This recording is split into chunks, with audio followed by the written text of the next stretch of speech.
in Aurora, Colorado. Terrible and all too familiar. Ordinary people on what was and will never be again for any of them an ordinary Friday night in an ordinary movie theater, having ordinary fun. Suddenly, a gunman's savage attack, leaving 12 dead and more than 50 wounded. Shock, grief, anger, feelings of helplessness, hopelessness. There's a sad familiarity to our reactions and our questions, those questions we can never find answers to. How could this happen? And why? Why would someone do such a thing? Where was God for all those people whose lives were suddenly ended or forever torn asunder? Where was God for the man who imagined and did such a terrible thing? Leave me alone, I found myself thinking, another all too predictable reaction.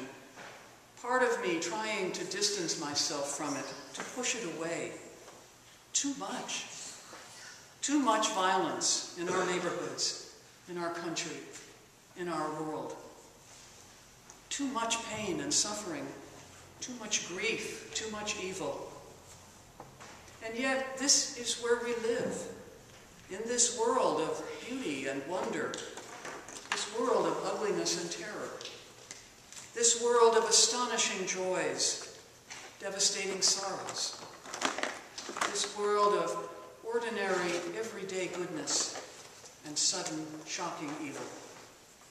And through it all, the struggle to remain faithful to the God of hope, the God who never gives up on this world, the God who never gives up on us, the God who has dreams and plans for God's people. This is not an occasion to abandon hope, says a statement on the website of the Episcopal Cathedral in Denver. It is not an occasion to break faith. It is rather an occasion to renew our commitment to love our neighbors both close and distant who are suffering, to love our enemies who have wounded us so grievously, and to love God who does not abandon us in tragedy but chose to enter death itself that life might be wrested from bondage in the tomb. An occasion and a reason to renew our commitment to love. And so we do not abandon these sisters and brothers of ours in Aurora, Colorado, to their tragedy. We do not push them away. We do not distance ourselves, hide ourselves from their suffering. We choose instead to be present with them in compassion. Compassion, which means suffering with, accepting the wound that comes with being present to others' hurt, and standing in that place of hurt with those who suffer, praying for God's desire, their healing, our healing, and the healing of the world. Our readings today, not special readings chosen to respond to this tragedy, but the ordinary lectionary readings assigned to this ordinary Sunday in the Pentecost season, also called Ordinary Time. These ordinary readings speak poignantly, eloquently of God's compassion, God's dreams and plans for healing, God's desire for peace for all God's people, every human being, and for all this world in which we live. In the reading from the prophet Jeremiah, God's heart is breaking because of the suffering of the people, cheated, betrayed, and abandoned to their enemies by self-serving, corrupt leaders. God promises to gather all the scattered flock back together to live in safety and abundance. They shall not fear any longer, says God, or be dismayed, nor shall any be missing. And God promises to provide new leaders, good shepherds, who will serve rather than exploit, build up the least and the powerless rather than themselves, govern with compassion and justice, care only for the well-being of God's people. In his letter to the Ephesians, Paul reminds them that they, as Gentiles, once had no hope and were without God in the world. Now they have been made members of the household of God by Christ.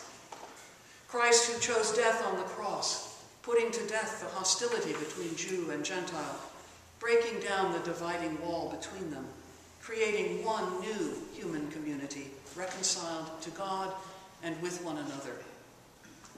This reconciliation is not for Jews and Gentiles alone, but for every tribe and language and nation, bringing about that wonderful vision of all God's people spiritually built into a holy temple, a living, breathing dwelling place for the living, loving God. In Mark's Gospel, we see Jesus and his disciples besieged on every side by thousands of people, milling anxiously about like sheep without a shepherd. People in need of healing, of assurance, of hope, of meaning, of a future, for newness to break into the oldness of their lives. Jesus was deeply moved. He had compassion for them, sat down and began to teach them many things. Imagine his voice, calm, clear, gentle, stilling the frantic crowd until they sat in absolute silence all around him, drinking in his every word. Our reading skips over the middle of this story, but we won't, for there's more to hear. As evening drew near, the people grew hungry, and impossibly Jesus responded to that need too, feeding all 5,000 of them with 5 loaves of bread and 2 fish. Then he sent them away to their homes and his disciples by boat to the other side of the lake, while he remained alone in prayer. In the early morning, seeing the disciples were still at sea, straining at the oars against an adverse wind, he came walking to them over the water. "A ghost!" they cried out. But he said, "Take heart, it is I. Do not be afraid." He got into the boat, the wind stopped, and they made landing in Gennesaret. Whereas the story ended, people recognized him and went rushing about the whole region announcing his arrival, so that wherever he went, in every village, city, and farm, people brought the sick to him, and he healed them.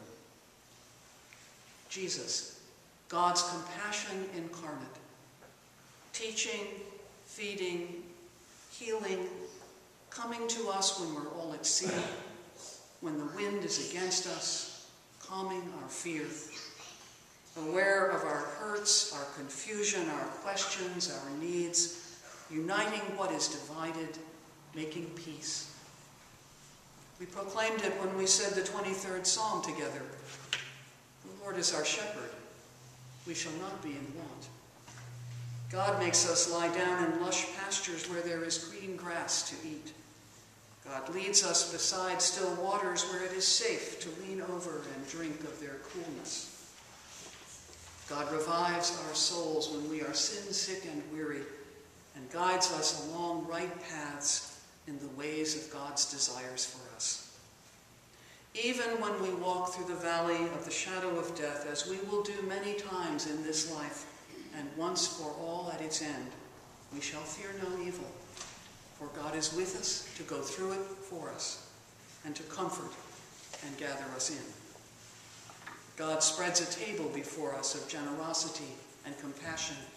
God has anointed our heads with oil, claimed us as God's own, and the cup of our life is running over. Surely God's goodness and mercy will follow us all the days of our lives, and we will dwell in God's house now and always. The God we've encountered today in all these readings was surely there in that theater in Aurora, Colorado, with all those people whose lives in this world were suddenly ended or forever torn apart. Our broken-hearted, crucified, compassionate God was there with them in that valley of the shadow of death, crushed with the dead, bleeding with the wounded, grieving with the bereaved, watching over in anguish the shooter. We see in our newspapers and on our screens only the blood and the fear, the tears and the sorrow. We do not see, but we claim again and proclaim again the invisible, faithful, merciful presence of the God of compassion, weeping once again over the agony of God's people, gathering in the dying, healing the wounded, comforting the grieving. And we are there too, for all humanity has been made one in God, and whatever affects one affects all. We cannot say, "Leave me alone." If we, in the pattern of Jesus, have the courage, have the willingness to open ourselves to the wounds of the world, to have our hearts pierced by the suffering of others, then our compassion and prayer, no matter how hesitant, no matter how uncertain, become part of the mystery of God's healing work for our neighbor, for the people of the world, for suffering beings everywhere. And through our compassion and prayer, God works silently within us, nurturing the desire and the will and the gifts to work for the growth of love and an end to violence. The people healed by Jesus rushed throughout their region, finding others who were sick and brought them to him. And so compassion spreads and reaches out to others. And when we are wearied by this sin-sick world, when we feel we cannot bear the weight of yet one more terrible dose of suffering, when we feel that we have no compassion left, we look to Jesus, who for the sake of love carried all this suffering to the cross. This is our shepherd, who shares our sorrows, whose word revives our souls, who prepares a table before us and feeds us with his own body and blood, who strengthens us and accompanies us for life's journey through the valleys and over the hills. This is our shepherd, who guides us along right paths of prayer and action as we work with him to bring our world closer to God's dream of reconciliation and peace.